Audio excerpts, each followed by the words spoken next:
പിതാവിന്റെയും പുത്രന്റെയും പരിശുദ്ധാത്മാവിന്റെയും നാമത്തിൽ ആമേൻ. അമ്മേ പരിശുദ്ധ അമ്മേ, അമ്മേ പരിശുദ്ധമേ, ദൈവമാതാവേ, കൃപാസനത്തിലൂടെ ഞങ്ങൾക്കും ഞങ്ങളുടെ ദേശത്തിനും അമ്മ മധ്യസ്ഥം തേടി തന്ന എല്ലാ അനുഗ്രഹങ്ങൾക്കും കൃപകൾക്കും ഞങ്ങളിപ്പോൾ ഹൃദയം നിറഞ്ഞ നന്ദി പറയുന്നു. അമ്മേ പരിശുദ്ധമേ, ദൈവമാതാവേ, 2004 ഡിസംബർ 7 ഉച്ചകഴിഞ്ഞ് 2:30 കൃപാസനത്തിൽ സംഭവിച്ച അമ്മയുടെ പ്രത്യക്ഷപ്പെടലിനെ കുറിച്ച് തിരുസഭയ്ക്ക് സമർപ്പിച്ചിരിക്കുന്ന പഠനരേഖകളുടെ മേൽ സഭാത്മകമായ പഠനം ആരംഭിക്കുവാൻ ഞങ്ങൾ പ്രാർത്ഥിക്കുന്നു. അമ്മേ പരിശുദ്ധമേ, ഭൂസ്വർലോകങ്ങളുടെ രാജ്ഞിയായ അങ്ങേയ്ക്ക് ഭൗമസംരക്ഷണത്തിനായി പ്രപഞ്ചപ്രകൃതിയെ തന്നെ തിരുസഭ പ്രതിഷ്ഠിക്കുവാൻ ഈ പ്രത്യക്ഷീകരണം വഴി ഇടയാക്കണമേ. പരിശുദ്ധമേ, ജപമാല മാതാവേ, സകല കൃപാസനം പ്രാർത്ഥനയോടും ചേർത്ത് ഞങ്ങളിപ്പോൾ പ്രാർത്ഥിക്കുന്ന ഈ കുടുംബത്തിന്റെ പ്രത്യേക നിയോഗം പറ മക്കളെ.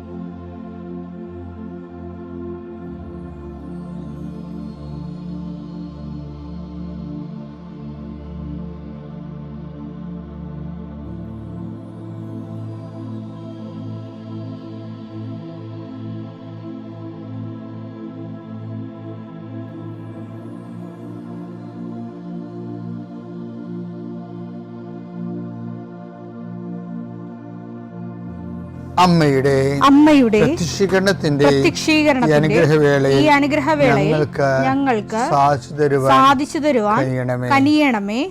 ആമേൻ. വിശ്വാസ പ്രമാണം. സർവശക്തനായ പിതാവും ആകാശത്തിന്റെയും ഭൂമിയുടെയും സൃഷ്ടാവുമായ ദൈവത്തിൽ ഞാൻ വിശ്വസിക്കുന്നു. അവിടുത്തെ ഏകപുത്രനും ഞങ്ങളുടെ കർത്താവുമായ ഈശോമിശിഹായിലും ഞാൻ വിശ്വസിക്കുന്നു.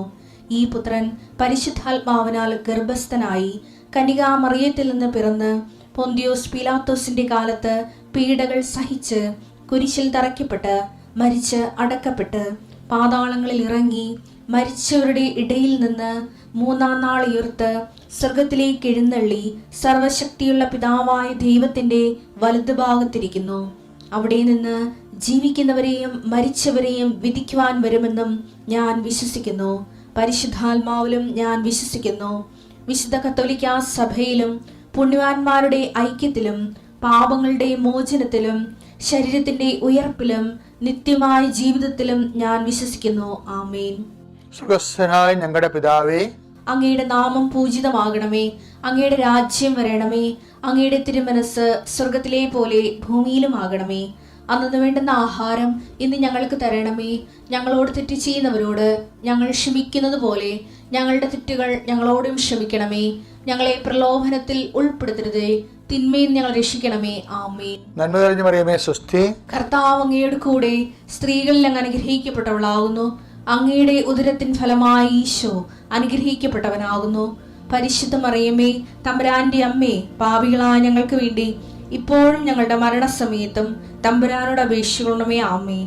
കർത്താവിന്റെ ഉന്നതമായ നാമത്തിന് സ്വസ്ഥം ചെയ്യും. കർത്താവിന്റെ വിശുദ്ധ പൗരോഹിത്യത്തെ മഹത്വപ്പെടുത്തണമേ. കർത്താവ് സഭയിലുള്ള സാന്നിധ്യം മക്കൾ ഈശോയെ, ഈ ആഴ്ചയിലെ അങ്ങയുടെ കാരുണ്യം കണ്ണുനീരോടെ ആഗ്രഹിക്കുന്നുണ്ട്. ഈശോയെ, മുട്ടിന് താഴേക്ക്, കാൽമുട്ടിന് താഴേക്ക്, തുടയിലേക്ക് നീര് പൊങ്ങി കിടക്കണ കണ്ടു. കർത്താവ്യത്തെ സ്പർശിക്കും. അവർക്ക് എഴുന്നേക്കാൻ പാടില്ല, ഇരിക്കണവര്. കർത്താവെ, അങ്ങനെയുള്ള എല്ലാവരും നീ സ്പർശിക്കണം. പ്രാർത്ഥിക്കണമെന്നും പ്രാർത്ഥിച്ചത് സുഖപ്പെട്ടിട്ട് ജോലി ചെയ്യണമെന്ന് ആഗ്രഹിക്കുന്ന എല്ലാവരെയും നീ സ്പർശിക്കണേ. കർത്താവെ, യാത്രയുള്ള മക്കളെ ഞാൻ ഏൽപ്പിച്ച് പ്രാർത്ഥിക്കുന്നു. കർത്താവെ, വിദേശത്തേക്ക് യാത്ര ചെയ്യുന്നവരും സ്വദേശത്തേക്ക് യാത്ര ചെയ്യുന്നവരും ജോലി സംബന്ധമായി യാത്ര ചെയ്യുന്നവരും യാത്ര മുടങ്ങിപ്പോരുണ്ട്. ഈശോയെ, കാലുകൾ ഉദച്ചും വാഹന അപകടത്തിലും മരത്തിൽ നിന്ന് വീണും പലരും ഈ ദിവസങ്ങളിൽ അവരുടെ ഫോട്ടോയും കൂടെ എൻ്റെ അടുത്ത് വന്ന് അവരെല്ലാം ഞാനിപ്പോൾ ഓർത്ത് പ്രാർത്ഥിക്കണം. ഈശോ നിന്റെ തിരുമുറുപാടുന്ന വലതുകരം, ആണിപ്പെടുതാർന്ന അത്ഭുതകരം കിടപ്പ് രോഗികളുടെ മേൽ നീ നീട്ടണമെന്ന് പ്രാർത്ഥിക്കുന്നു. അടിപ്പിണർ പോലെ വൈദാഘാതം പോലെ ദൈവിക ശക്തി അവരിലേക്ക് ആവഹിക്കണമേ എന്ന് പ്രാർത്ഥിക്കുന്നു. നീ പോകുന്നിടത്തെല്ലാം നിന്റെ കൂടെ ഞാനുണ്ടാകുന്ന നല്ല ചില കർത്താവേ, നിന്റെ ചൈതന്യം അവരിലേക്ക് ആവശ്യിക്കുകയും എൻ്റെ പ്രാർത്ഥനയിൽ ആശ്രയിച്ചിരുന്ന് പ്രാർത്ഥിക്കുമ്പോൾ എൻ്റെ കാര്യം അച്ഛൻ പറഞ്ഞില്ലല്ലോ എന്ന് ഓർത്ത് ഇപ്പം സങ്കടപ്പെടുന്നവരെ അവർ മനസ്സിൽ വിചാരിക്കുന്ന കാര്യത്തിൻ്റെ മേലെ മാതാവിൻ്റെ മധ്യസ്ഥത്തിൽ യേശു നാമത്തിലെ വിടുതൽ ലഭിക്കട്ടെ. പിതാവും പുത്രനും പരിശുദ്ധാത്മാവിൽ നീക്കുവാമേ. ഇവിടെ കഴിഞ്ഞ ദിവസങ്ങളെല്ലാം റോമിക എന്ന് പറയുന്ന ഒരു നേഴ്സിംഗ് സ്റ്റുഡൻറ്റിനെ കുറിച്ച് പറഞ്ഞിരുന്നു അല്ലേ. അപ്പോൾ ആ 10th ട്രൂമ പിന്നീട് അവർക്ക് പിന്നെ ഒരു ദിവസം വരണത് അവരുടെ ഡിഗ്രി പരീക്ഷയ്ക്ക്, അത് 4 സെം. അപ്പം 4 സെം, 4ാമത്തെ സെമ്മിന് അവൾ ഇതുപോലെ ബ്ലാങ്കായി പോകും. ബ്ലാങ്കായി പോകുമ്പോൾ ഈ ഉടമ്പടിയിലുള്ള ആൾക്കാരെ സംബന്ധിച്ചിടത്തോളം പിന്നെ അവർക്ക് ഫസ്റ്റ് ഓപ്ഷനും സെക്കൻഡ് ഓപ്ഷനും എല്ലാം ഉടമ്പടി തന്നെ ആയിരിക്കും. അവൾ നേരിട്ടൊന്ന് ഉടമ്പടി തന്നെ അറിയാമോ, അവൾ പരീക്ഷയ്ക്ക് പോകണ മുമ്പ് തന്നെ ഉടമ്പടിത്തേലൊക്കെ തേച്ച് അവിടെ ഈശോയിലുള്ള പൂർണ്ണമായ വിശ്വാസം കൊണ്ടാണ് അത് ഉടമ്പടി എടുത്തപ്പോൾ തന്നെ അവൾ ഓക്കെ ആയി. പിന്നെ എന്താ, പിന്നെ വേറെ ഒരു എക്സ്ട്രാ എനർജി വരുന്നുണ്ട്. എന്ന് വെച്ചാൽ പരീക്ഷയ്ക്ക് പോകുമ്പോൾ ആ പരീക്ഷയ്ക്ക് മുമ്പ് തന്നെ ഗവൺമെൻറ് ലോ ചേഞ്ച് ആകും. എന്നിട്ട് 4th സെമ്മും 5th സെമ്മും ഒരുമിച്ച് എഴുതാൻ നിയമം വരും. അപ്പോൾ നഷ്ടപ്പെട്ട സമയം കൂടി അവർക്ക് കിട്ടും, തിരിച്ച് കിട്ടും. അപ്പോൾ അത് എഴുതാൻ പോകുമ്പോഴാണ് പറയണത്, ഞാൻ യുദ്ധം ചെയ്യാൻ പോണ പോലെയാണ് പോയെന്ന്. എന്താ കാര്യം, ഉടമ്പടി തൈലം എടുത്ത് നെറ്റിക്ക് കുരിശിട്ട് മാതാവിൻ്റെ മെഡലെടുത്ത് പോക്കറ്റിൽ കുത്തി ആൾക്കാർ ഇപ്പോൾ ഇതെല്ലാം ഫൈറ്റിങ്ങിന് വേണ്ടിയുള്ള സാത്താൻ്റെ തിന്മകളുടെ ശക്തികളോടും ലോകശക്തികളോടുമുള്ള ഫൈറ്റിങ്ങിൻ്റെ ഉപകരണമായിട്ടാണ് വിശ്വാസപ്രയോഗം. അത് നമുക്കറിയാമല്ലോ, വിശ്വാസപ്രയോഗമാണിതെല്ലാം. നമുക്ക് വിശ്വാസത്തിന് പാരമ്പര്യമായിട്ടുള്ള ഫെയ്ത്ത് എക്സ്പ്രഷൻസ് എന്ന് പറഞ്ഞാൽ എന്താണ്, വിശ്വാസ പ്രഖ്യാപനം അല്ലേ. പിന്നെന്താണ്, വിശ്വാസത്തിൻ്റെ എക്സ്പ്രഷനാണ്, പ്രൈമറി എക്സ്പ്രഷനാണ് പ്രെയർ, പ്രാർത്ഥന. വിശ്വാസത്തിൻ്റെ പ്രൈമറി എക്സ്പ്രഷനാണ്. പിന്നെ വിശ്വാസം, പിന്നെ അതിൻ്റെ സെക്കൻഡറി എക്സ്പ്രഷനെ കുറച്ചുകൂടി മച്ചുവർ എക്സ്പ്രഷൻ എന്ന് പറയുന്നത് വിശ്വാസ പ്രഖ്യാപനമാണ്. വിശ്വാസ പ്രഖ്യാപനത്തിൻ്റെ പ്രശ്നത്തിന് വിശ്വാസം ഇങ്ങനെ പ്രഖ്യാപിക്കാൻ പറ്റത്തില്ല, ഒറ്റക്കിരുന്ന് പ്രഖ്യാപിക്കാൻ പറ്റത്തില്ല. വിശ്വാസം പ്രഖ്യാപിക്കാൻ എന്ത് ചെയ്യണം, മറ്റു മനുഷ്യർ വേണം. നമ്മളിപ്പോൾ പരീക്ഷ പ്രവർത്തനം കൊണ്ടുള്ള വിജയവത മറ്റു മനുഷ്യരുടെ മുമ്പിലാണ് നമ്മൾ കർത്താവിനെ ഏറ്റു പറയണത്. അപ്പോൾ എന്ത് പറയും, ഞാനും ഏറ്റു പറയുമെന്നാണ് എൻ്റെ അർത്ഥം. വായിച്ചത് മത്തായി 10:32. മത്തായി 10 ഉടമ്പടിയിൽ ഏറ്റവും വലിയ വാക്കുകൾ ഒന്നാണ് മത്തായി 32. മനുഷ്യരുടെ മുമ്പിൽ എന്നെ ഏറ്റു പറയുന്നവനെ എൻ്റെ സ്വർഗസ്ഥനായ പിതാവിന്റെ മുമ്പിൽ ഞാനും ഏറ്റു പറയും. ഇതിന് പ്രഖ്യാപനം എന്ന് പറയുന്നത് വിശ്വാസത്തിൻ്റെ പ്രൈമറി എക്സ്പ്രഷൻ പ്രെയറാണ്. സെക്കൻഡറി എക്സ്പ്രഷൻ കുറച്ചുകൂടി മച്ചോ എക്സ്പ്രഷൻ എന്ന് പറഞ്ഞാൽ കുറച്ചുകൂടി അപ്ഗ്രേഡ് ആയിട്ടുള്ള എക്സ്പ്രഷൻ എന്താ, അത് പ്രഖ്യാപനമാണ്. ഈ പ്രെയറിൻ്റെയും പ്രഖ്യാപനത്തിൻ്റെ ഇടയ്ക്ക് ഏറ്റവും കൂടി മാർക്ക് വരണത് പ്രഖ്യാപനത്തിലാണ്. കാര്യം അത് മനുഷ്യൻ സമൂഹത്തിലുള്ള ഏറ്റുപറച്ചിലാണ്. വിശ്വാസം എന്തിനാണെന്ന് ചോദിച്ചു കഴിഞ്ഞാൽ ഏറ്റുപറയാനാണ്. എവിടെയാണ്, മനുഷ്യരുടെ മുമ്പിലായിരിക്കണം. ഇതിന് ഇടയ്ക്ക് ഒരു വിഷയമുണ്ട്, വിശ്വാസ പ്രയോഗം, പ്രാർത്ഥന, പ്രയോഗം, പ്രഖ്യാപനം. വിശ്വാസ പ്രയോഗം എന്ന് പറഞ്ഞാൽ എന്താ, വിശ്വപ്രയോഗം എന്ന് പറഞ്ഞാൽ യേശു കർത്താവാണെന്ന് അതിലും കൊണ്ട് ഏറ്റുപറയണത്. ദൈവത്തിന് മരിച്ചു നിവർപ്പിക്കുന്ന ഹൃദയത്തിൽ വിശ്വസിക്കുമ്പോൾ രക്ഷ പ്രാപിക്കുക. ഈ ക്രിസ്തുവിനെ നമ്മൾ എംപവർ ചെയ്യുന്ന പ്രോസസ്സിലാണ് വിശ്വാസ പ്രയോഗം വരണത്. എന്താണ്, റോമ 10:9 പറയത്തില്ലേ, യേശു കർത്താവാണെന്ന് അതിലും കൊണ്ട് ഏറ്റുപറയുകയും ദൈവം മരിച്ചത് ഉയർപ്പിച്ചത് ഹൃദയത്തിൽ വിശ്വസിക്കുകയും ചെയ്യുമ്പോൾ രക്ഷ പ്രാപിക്കും. രക്ഷ എന്ന് പറഞ്ഞാണ് ക്രിസ്തു.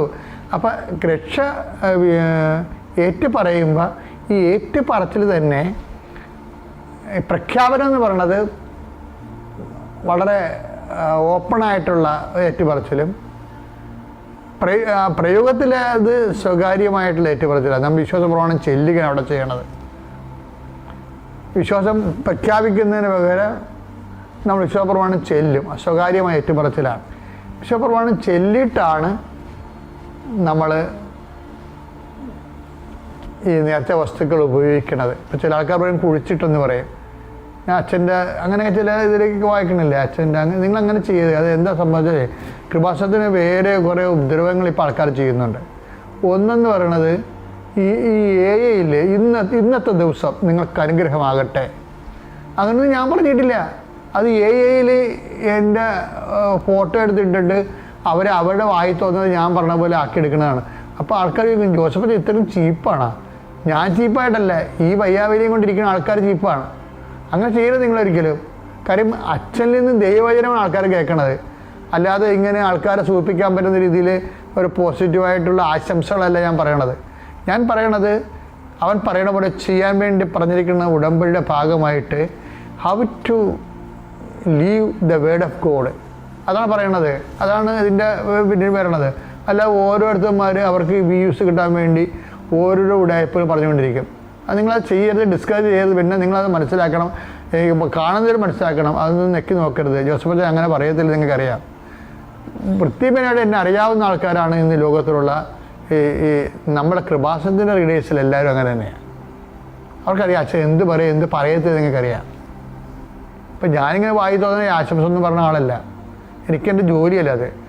എൻ്റെ ജോലി എന്ന് പറയണത് ദൈവമായിട്ട് ജനങ്ങളെ അവരുടെ ആപത്ത് കാലമായാലും അനുഗ്രഹകാലമായാലും അവരെ കർത്താവുമായിട്ട് ഐക്യപ്പെടുത്തുക, അതിന് കർത്താവുമായിട്ട് അവർ ജീവിക്കുക. അതിന് വേണ്ടി ഞാൻ ചെയ്യാൻ പറ്റുന്നതൊക്കെ ചെയ്യുക, അതിന് പറ്റുന്ന ഉപദേശങ്ങൾ നൽകുക. അതാണ് ഞാൻ ചെയ്യണ ജോലി. എൻ്റെ ജോലി അതാണ്. അപ്പോൾ പിശാച് വേണമെങ്കിൽ എൻ്റെ ജോലി ഇങ്ങനെ ഈ രീതിയിൽ ചീപ്പാക്കി കളയവേ. അത് പിശാചി പ്രവർത്തനമായിട്ടാണ് ഞാൻ കാണുന്നത്. നിങ്ങളത് എൻകറേജ് ചെയ്യരുത്. അപ്പോൾ അച്ഛൻ പറഞ്ഞ എന്താ വിഷയം എന്ന് പറയുന്നത്, ഇപ്പോൾ നമ്മൾ വിശ്വാസം സ്വകാര്യമായിട്ടൊക്കെ പ്രഖ്യാപിക്കാം, വിശ്വാസപ്രമാണം. പക്ഷെ തെറ്റായ ചിലണം. സ്വകാര്യമായിട്ട് പ്രഖ്യാപിക്കുക എന്ത് പറ്റും, ഞങ്ങളെ ഡെലിവറൻസ് ബ്ലെസ്സിങ് നടത്തി തന്നിരിക്കുന്ന നേർച്ച വസ്തുക്കളിൽ ഇൻകൾക്കേറ്റ് ആയിട്ടുള്ള കർത്താവിൻ്റെ ശക്തി ആ ഒരു മേഖലകളിലേക്ക് നമുക്ക് റിലീസ് ചെയ്യാൻ പറ്റും. രക്ഷ പ്രാപിക്കുമെന്നല്ല ഈശോ പറഞ്ഞത്. കർത്താവ് 10:9 റോമ എന്ന് പറഞ്ഞത്, യേശു കർത്താവാണെന്ന് അത്തരം കൊണ്ട് ഏറ്റു പറഞ്ഞാൽ ദൈവന് മരിച്ചെന്ന് ഉയർപ്പിച്ചെന്ന് ഹൃദയത്തിൽ വിശ്വസിച്ചാൽ രക്ഷ പ്രാപിക്കും, ക്രിസ്തുവിനെ പ്രാപിക്കും. അപ്പം ക്രിസ്തുവിനെ പ്രാപിക്കണം, അതിൽ ഉള്ള ദൈവശക്തി നമ്മൾ തിരിച്ച് പ്രാപിക്കണത് വിശ്വപ്രമാണം ചൊല്ലിയിട്ടതാണ്. അതാണ് വിശ്വാസ പ്രയോഗം എന്ന് പറയണത്. അതുകൊണ്ടാണ് ഇപ്പോൾ ഈ ഇവർ റോമികയെ പോലുള്ളവർ എന്താ ചെയ്യണത്, അവർ വിശ്വാസ പ്രയോഗമാണ്. അവർ ഉടമ്പടിക്ക് ആശ്രയം എടുത്ത് നെഞ്ചത്ത് കുത്തി, ഉടമ്പടി തൈലം എടുത്ത് വിശ്വാസപ്രമാണം ചൊല്ലി നെറ്റിക്ക് ചാർത്തി അവർ മാതാവിൻ്റെ കൂടെയാണ് പോണത് പരീക്ഷ എഴുതാൻ. ട്രൂമായൊക്കെ പോയ സ്ഥലം അറിയത്തില്ല. അപ്പം അങ്ങനെ ലോകത്തെ ജയിക്കാൻ വേണ്ടിയാണ് നമ്മൾ വിശ്വാസ പ്രയോഗം നടത്തണത്. അതിൻ്റെ ഒരു മാർഗം ലോകത്തെ ജയിച്ചവരായി കാണപ്പെടാൻ കർത്താവ് നിങ്ങൾ അനുഗ്രഹിക്കട്ടെ. പിതാവിൻ്റെയും പുത്രൻ്റെയും പരിശുദ്ധാത്മാവിൻ്റെ നാമം. ഇതുവരെ നടത്തിയ അമ്മ മാതാവിനും തിരുകുമാരനും കോടാനുകോടി നന്ദി അർപ്പിച്ചുകൊണ്ട് ഞാൻ എൻ്റെ സാക്ഷി ഇവിടെ പറയുകയാണ്. എൻ്റെ പേര് ആഷ്ലി ജേക്കബ്. ഇതെൻ്റെ ഫ്രണ്ട്സ്. ഞങ്ങളെല്ലാവരും BSc nursing 4th year complete ചെയ്തു. ഹൈദരാബാദ് KNR യൂണിവേഴ്സിറ്റിയിലാണ് ഞങ്ങളുടെ പഠനം പൂർത്തീകരിച്ചത്. ഞാനിവിടെ ആദ്യമായിട്ട് സാക്ഷ്യം എടുക്കാൻ വരുന്നത് 2023 ഒക്ടോബർ 24 ആയിരുന്നു. അതിന് വലിയൊരു കാരണം അതിൻ്റെ പുറകിലുണ്ടായിരുന്നു. ഞാൻ ഫസ്റ്റ് ഇയറിൽ എനിക്ക്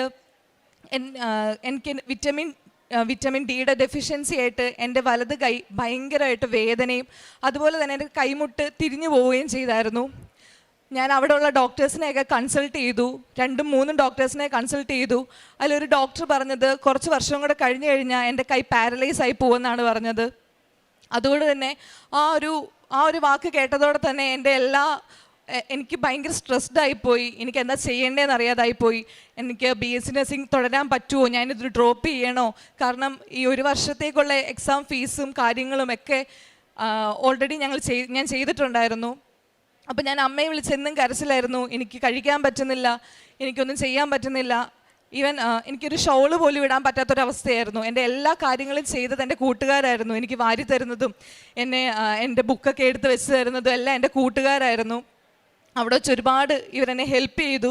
പക്ഷേ മുമ്പോട്ട് പോകുന്തോറും എനിക്ക് വേദനകൾ കൂടിക്കൊണ്ടിരിക്കുമായിരുന്നു. അപ്പോഴും ഞാൻ മരുന്ന് കഴിക്കാൻ റെഡിയല്ലായിരുന്നു. കാരണം പാരലൈസ് ആയി പോവും എന്ന് പറഞ്ഞിട്ട് മരുന്നെടുക്കുന്നതിനോട് എനിക്ക് താല്പര്യമില്ലായിരുന്നു. കുറേ ആൻറ്റിബയോട്ടിക്സും കാര്യങ്ങളും ഒക്കെ ഉണ്ടായതുകൊണ്ട് ഇതൊക്കെ കഴിച്ചു കഴിയുമ്പോൾ വേറൊരു അസുഖമായിട്ട് മാറുമോ എന്നുള്ളൊരു പേടിയായിരുന്നു എൻ്റെ മുന്നിലുണ്ടായിരുന്നത്. ഞാൻ അമ്മയെ വിളിച്ച് എന്നും രാത്രി കരച്ചിലായിരുന്നു, അമ്മ എനിക്കിവിടെ പറ്റുന്നില്ല, ഞാൻ നിർത്തിയിട്ട് വരണോ എന്ന് ഞാൻ അമ്മയടുത്ത് ചോദിച്ചു. അമ്മ പറഞ്ഞു, നീ എന്തായാലും ഒരു കാര്യം ചെയ്യ്, നാട്ടിലോട്ട് കയറി വാ, നമുക്ക് നാട്ടിൽ വന്നിട്ട് ബാക്കി എന്താ ഇനി നടക്കാൻ പോകുന്നേ നോക്കാം എന്ന് പറഞ്ഞ് എനിക്ക് 2 ദിവസത്തിൽ തന്നെ ഞാൻ നാട്ടിലോട്ട് കയറി വന്നു. നാട്ടിലോട്ട് കയറി വന്നിട്ട് എൻ്റെ അടുത്ത് അമ്മ ആദ്യം പറഞ്ഞത്, നമ്മൾ ഹോസ്പിറ്റലിലല്ല പോകുന്നത്, നമുക്ക് കൃപാസനത്തിൽ പോവാം, ഉടമ്പടി എടുക്കാൻ നിനക്ക് താല്പര്യം ഉണ്ടെങ്കിൽ നീ എടുക്ക് എന്ന് പറഞ്ഞിട്ട് അമ്മ എനിക്ക് ഉടമ്പടി എങ്ങനെ എടുക്കേണ്ടത് എന്നൊക്കെ പറഞ്ഞു തന്നു. കാരണം എന്താണെന്ന് വെച്ചാൽ വെളുപ്പിനെ 5:30 എണീറ്റ് പ്രാർത്ഥിക്കണം, ബൈബിൾ വായന വേണം, ആരോടും ദേഷ്യപ്പെടാനോ ആരുടെ മറുത്തൊരു വാക്ക് പറയാനോ പാടില്ല. കാരണം ഞാൻ പെട്ടെന്ന് ദേഷ്യപ്പെടുന്ന ഒരാളായിരുന്നു. അതുകൊണ്ട് തന്നെ അമ്മേൻ്റെ അടുത്ത് പറഞ്ഞു, ഇതൊക്കെ നിനക്ക് അനുസരിക്കാം എന്നുള്ള ഒറ്റ ബോധ്യം ഉണ്ടെങ്കിൽ മാത്രം നീ ഉടമ്പടി എടുത്താൽ മതി എന്ന് എൻ്റെ അടുത്ത് പറഞ്ഞു. എനിക്ക് വേദന ഭയങ്കര അസഹ്യമായിരുന്നു. കാരണം എനിക്ക് എക്സാം പോലും എഴുതാൻ പറ്റാത്തൊരു വിധത്തിലോട്ട് കാര്യങ്ങൾ പൊയ്ക്കൊണ്ടിരിക്കുമായിരുന്നു. അന്ന് രാത്രി മൊത്തം ഞാൻ ഇരുന്ന് ആലോചിച്ചിട്ട് ഞാൻ അമ്മയെടുത്ത് പറഞ്ഞു, ഞാൻ എടുക്കാം, എനിക്കൊരു കുഴപ്പമില്ല, ഞാൻ ഉടമ്പടി എടുക്കാൻ, എന്നെ അവിടെ നിന്ന് എത്തിച്ചാൽ മാത്രം മതി എന്ന് പറഞ്ഞു.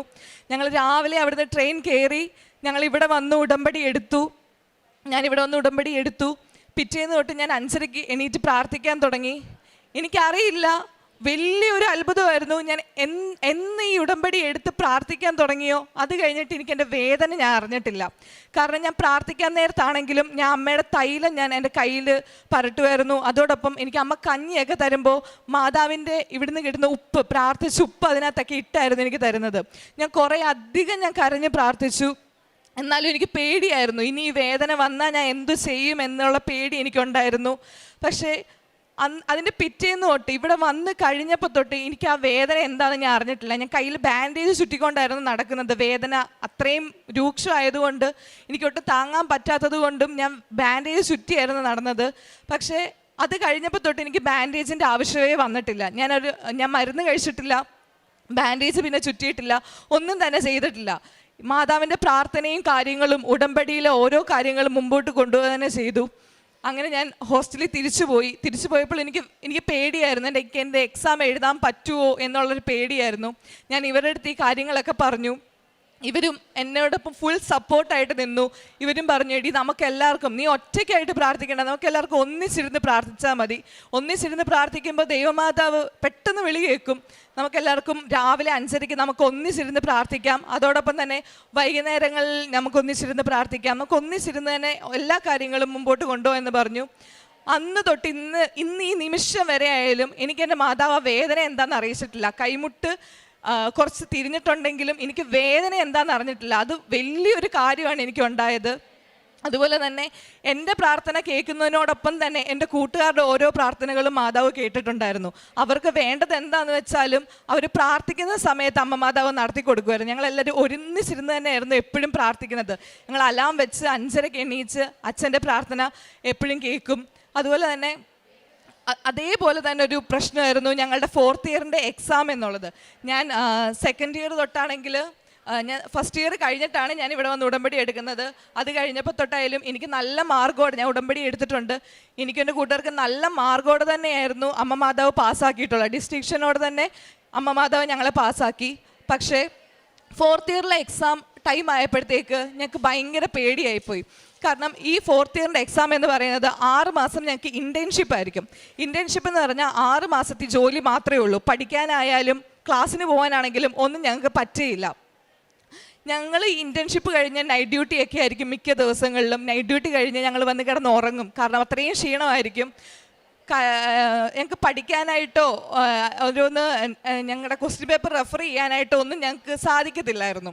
അങ്ങനെ 6 മാസം ഞങ്ങൾ ശരിക്കും പറഞ്ഞാൽ ഞങ്ങൾ ഒന്നും നോക്കിയിട്ടില്ല. ഞങ്ങളുടെ ഇൻറ്റേൺഷിപ്പ് തീരുന്നതിൻ്റെ അന്ന് ലാസ്റ്റ് സെൻഡ് ഓഫ് ഡേയുടെ അന്ന് ഞങ്ങളുടെ യൂണിവേഴ്സിറ്റിയിൽ നിന്ന് ഞങ്ങളുടെ ടൈം ടേബിൾ കിട്ടി. 1 മാസത്തിനുള്ളിൽ ഞങ്ങളുടെ എക്സാം ഉണ്ടായിരുന്നു. മാർച്ച് 11 ഞങ്ങളുടെ എക്സാം തുടങ്ങുമായിരുന്നു.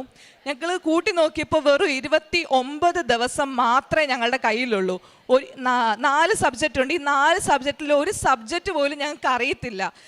പണ്ട് 2nd ഇയർ 3rd ഇയർ ഒക്കെ പഠിക്കുമ്പോഴായാലും ഞങ്ങൾക്ക് ക്വസ്റ്റ്യൻ പേപ്പറും ഇൻറ്റേർണൽ എക്സാമും ഒക്കെ നടക്കുന്നത് കൊണ്ട് ഞങ്ങൾക്ക് കുറച്ചൊക്കെ അറിയായിരുന്നു എന്തായിരിക്കും, എവിടുന്നാ എഴുതണ്ടേന്നൊക്കെ ഞങ്ങൾക്ക് കുറച്ച് അറിയായിരുന്നു. പക്ഷേ ഈ 4th ഇയറിൽ അത്രയും ഞങ്ങൾ കൂടുതൽ പഠിക്കാത്തത് കൊണ്ട് തന്നെ ഞങ്ങൾക്ക് എന്താ ചെയ്യേണ്ടതെന്ന് പോലും അറിയത്തില്ലായിരുന്നു. ഈ 1 മാസം എന്ത് ചെയ്യണം, എങ്ങനെ പഠിക്കണം, എങ്ങനെ അത് പൂർത്തീകരിക്കും എന്നൊന്നും അറിയത്തില്ല. 4 സബ്ജക്റ്റ് എന്ന് പറഞ്ഞാൽ നല്ല ടഫായിട്ടുള്ള സബ്ജക്റ്റ് തന്നെയായിരുന്നു. റിസർച്ചും സ്റ്റാറ്റിസ്റ്റിക്സും. സ്റ്റാറ്റി എന്ന് പറഞ്ഞു കഴിഞ്ഞാൽ ഭയങ്കര ഇച്ചിരി പാടാണ്, കാരണം അതിനകത്ത് കൂടുതൽ കണക്കുകളാണ് ചോദിക്കുന്നത്. ഈ 4 വർഷം ഞങ്ങൾക്ക് കണക്കെന്ന് പറയുന്നൊരു സബ്ജക്റ്റേ ഇല്ലാത്തത് കൊണ്ട് തന്നെ അതിൽ നിന്നുള്ള ടച്ച് എല്ലാം വിട്ടുപോയായിരുന്നു. എങ്ങനെ കണക്ക് ചെയ്യുക, പെട്ടെന്ന് തന്നെ ഒരു ഇത്ര സമയത്തിനുള്ളിൽ ഞങ്ങൾക്ക് ചെയ്ത് തീരാൻ പറ്റുമോ, ഓരോ ഇക്വേഷൻസ്, കാര്യങ്ങൾ, സ്റ്റെപ്സ്, ഇതെല്ലാം ഞങ്ങൾ കാണാതെ പഠിക്കണമായിരുന്നു.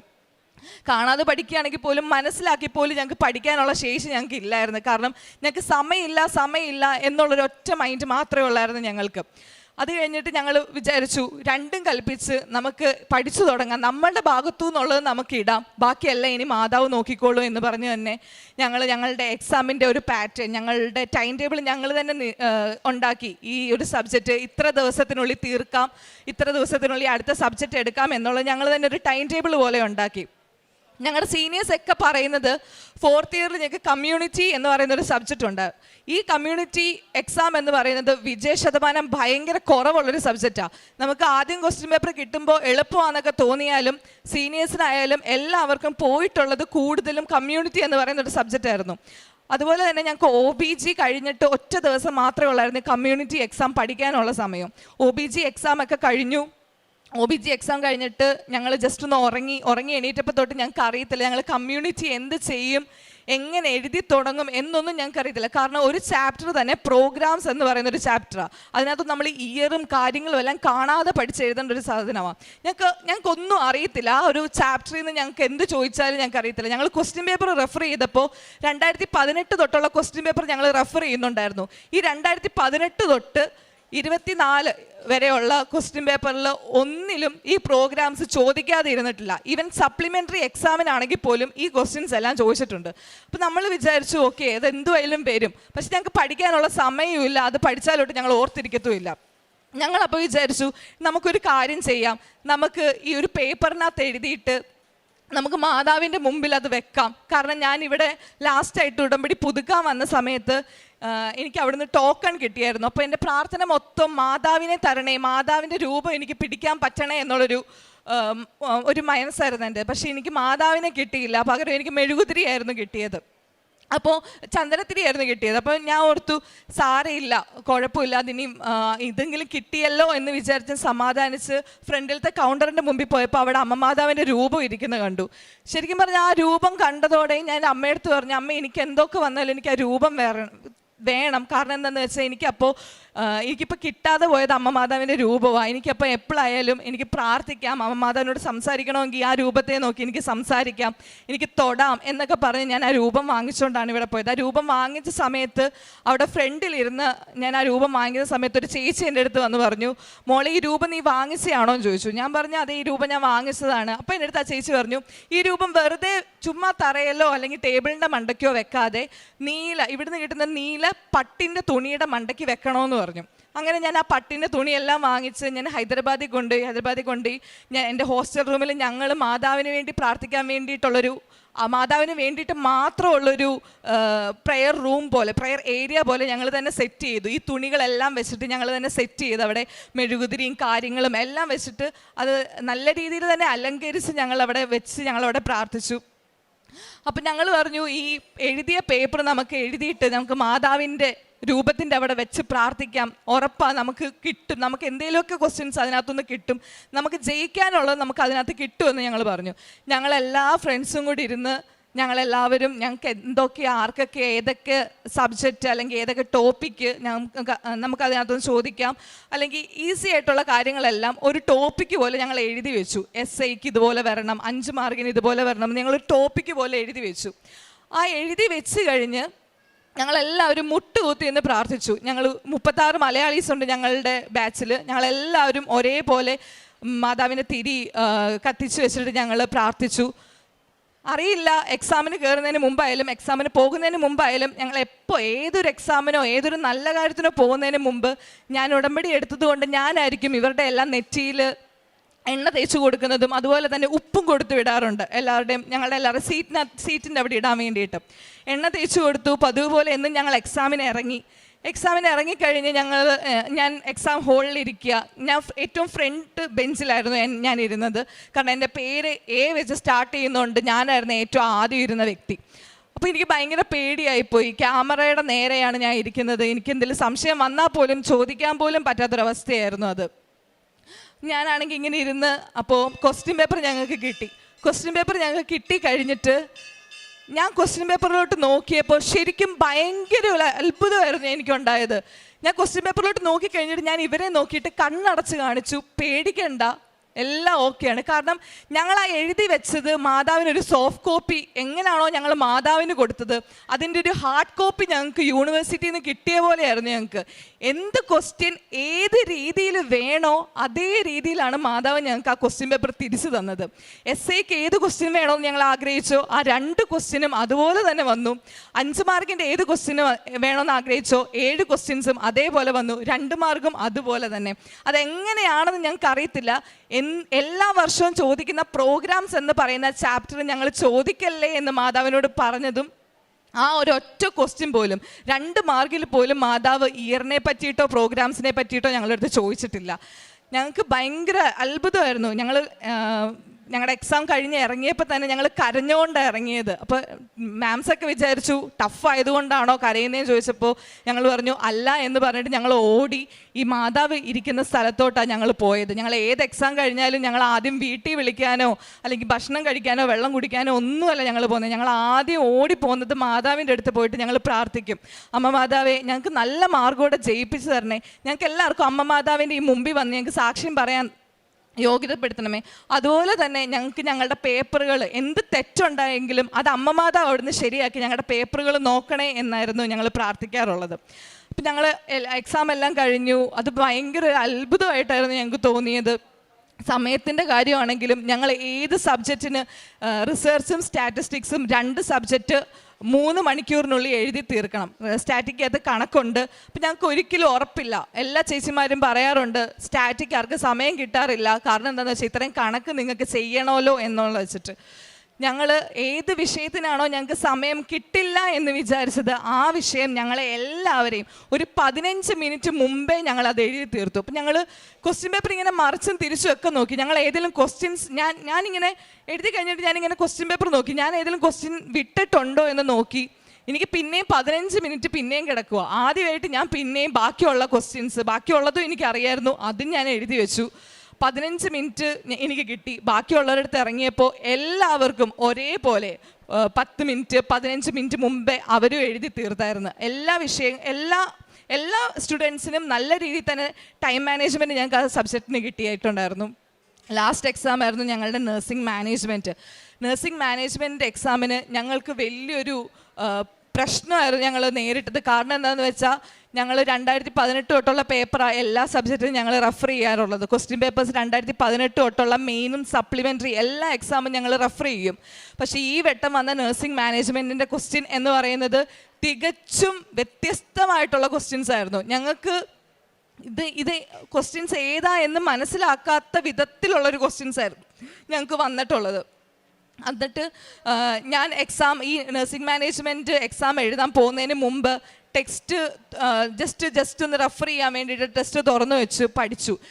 നോർമലി ഞാൻ ചെയ്യാറുള്ളത് ടെക്സ്റ്റ് അടച്ചു കഴിഞ്ഞ് രാവിലെ ടെക്സ്റ്റ് അടച്ചു കഴിഞ്ഞാൽ പിന്നെ ഞാൻ ആ ടെക്സ്റ്റ് തുറക്കാറില്ല.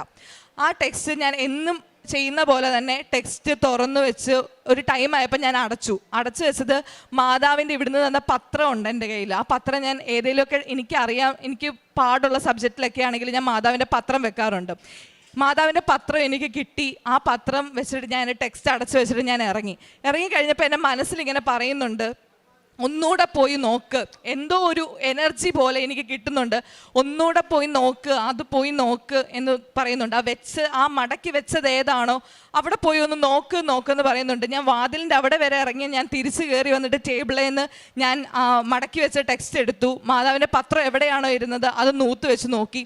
ജസ്റ്റ് അപ്പോൾ ഒരു ക്വസ്റ്റ്യൻ ആയിരുന്നു, പബ്ലിക് റിലേഷൻ എന്ന് പറയുന്നൊരു ക്വസ്റ്റ്യൻ ആയിരുന്നു. അത് ഇന്നേ വരെ ഒരു ക്വസ്റ്റ്യൻ പേപ്പറിൽ ഞങ്ങൾ കണ്ടിട്ടില്ല.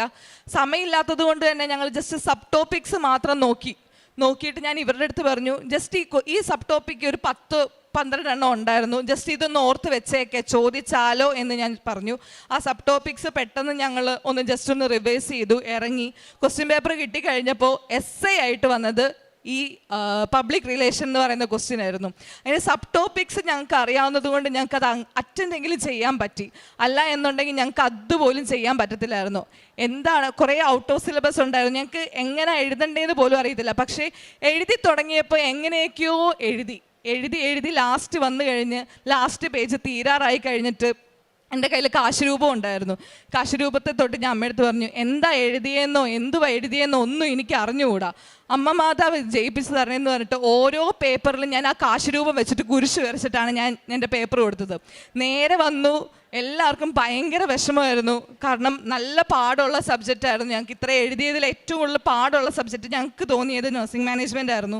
ഞങ്ങൾ നേരെ അമ്മ മാതാവിൻ്റെ അടുത്തോട്ട് പോയി. അമ്മ മാതാവിൻ്റെ അടുത്ത് പ്രാർത്ഥിച്ചു, മാതാവേ ഞങ്ങളെ തോപ്പിക്കല്ലേ, കാരണം എന്താണെന്ന് വെച്ചാൽ ഞങ്ങൾക്ക് ഇവിടെ വന്ന് സാക്ഷ്യം പറയണം. അതാണ് ഞങ്ങളുടെ ഏറ്റവും വലിയൊരു ആഗ്രഹം. ഈ ദിവ്യപീഠത്തിൽ വന്ന് ഞങ്ങൾക്കൊന്ന് സാക്ഷ്യം പറയണം. അത് ഞാൻ ഒറ്റയ്ക്കല്ല, എൻ്റെ കൂടെ ഇത്രയും നാളും എൻ്റെ കൂടെ സപ്പോർട്ടായിട്ട് നിന്ന് എൻ്റെ ഈ ഫ്രണ്ട്സിൻ്റെ കൂടെ നിന്ന് എനിക്ക് സാക്ഷ്യം പറയണമെന്ന് ഭയങ്കര വലിയൊരു ആഗ്രഹമായിരുന്നു.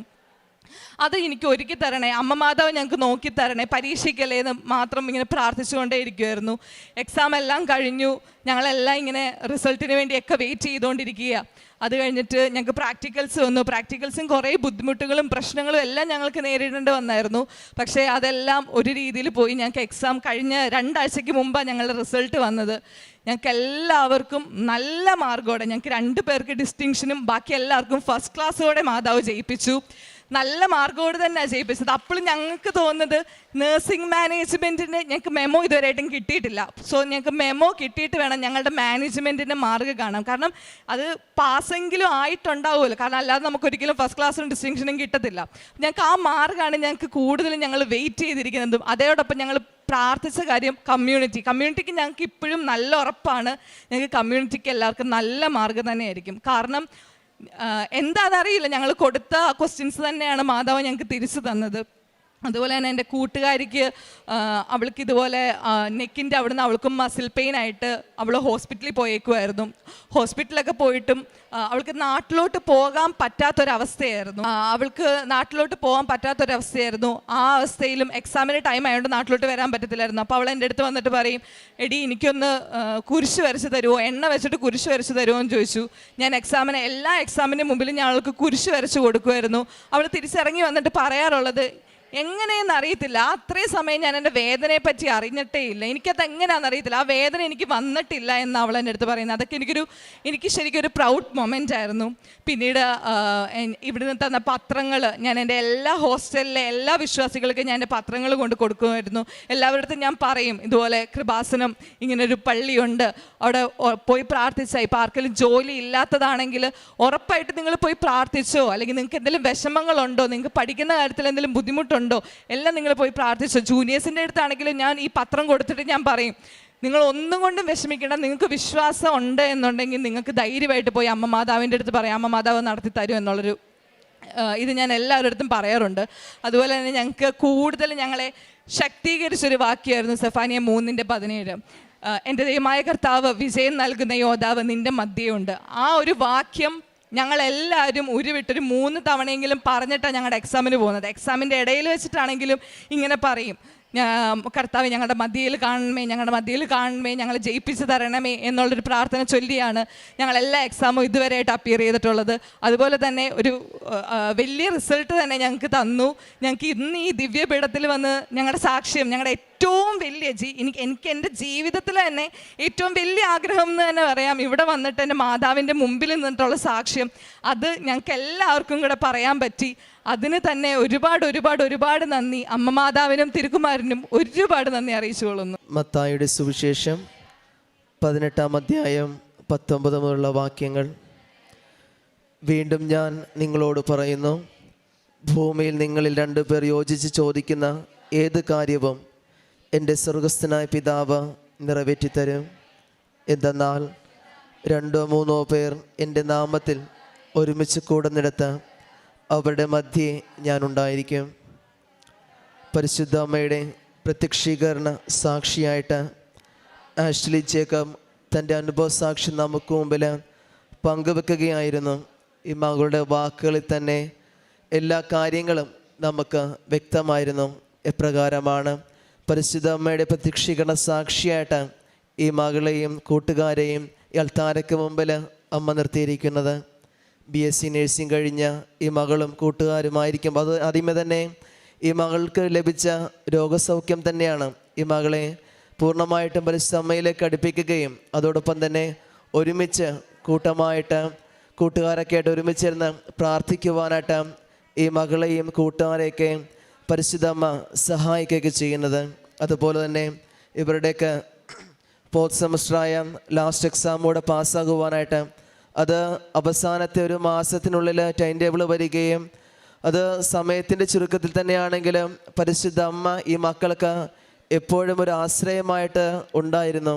കാരണം എപ്രകാരം ഈ മക്കൾ മാതാവിനോട് പ്രാർത്ഥിച്ചുവോ, ഒരു സോഫ്റ്റ് കോപ്പി അവിടെ സമർപ്പിച്ചപ്പോൾ ഒരു ഹാർഡ് കോപ്പിയായിട്ട് എന്താണ് ഇവർ ആഗ്രഹിച്ച ടോപ്പിക്കുകൾ അതേ രീതിയിൽ പരിശുദ്ധ അമ്മ ഇടപെട്ടുകൊണ്ട് ഈ മക്കൾക്ക് വളരെ സുഖമായിട്ട് എഴുതുവാനും പഠിച്ച കാര്യങ്ങൾ നന്നായിട്ട് അത് ചെയ്യുവാനുള്ള ഒരു വലിയ കൃപയാണ് പരിശുദ്ധ അമ്മ ഈ മക്കൾക്ക് ഓരോരുത്തർക്കും നൽകി അനുഗ്രഹിക്കുക ചെയ്തത്. അത് ഈ മക്കളുടെ ജീവിതത്തിൽ ഒരുമിച്ചുള്ള കൂട്ടായ ഒരു പ്രാർത്ഥന തന്നെയാണ്.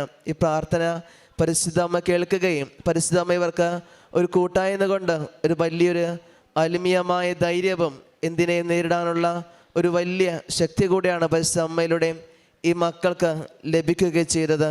അതുപോലെ തന്നെ ഇനിയും മുമ്പോട്ടുള്ള ഇവരുടെ ജീവിതത്തിൽ ആശ്ലയും കൂട്ടുകാരെയും പരിശുദ്ധ അമ്മയുടെ പ്രത്യക്ഷീകരണത്തിൻ്റെ സാക്ഷികളായിട്ട് പരിശുദ്ധ അമ്മ ഇനിയും മാറ്റട്ടെ എന്ന് നമുക്ക് പ്രാർത്ഥിക്കാം. ഒപ്പം ഇത് കേൾക്കുന്ന നമ്മുടെ ഓരോരുത്തരുടെ ആവശ്യങ്ങളിലും നിയോഗങ്ങളിലും പരിശുദ്ധ അമ്മ നമ്മളെ പ്രത്യക്ഷീകരണ സാക്ഷിയായിട്ട് മാറ്റട്ടെ എന്ന് നമുക്ക് ഓരോരുത്തർക്കും പ്രാർത്ഥിക്കാം.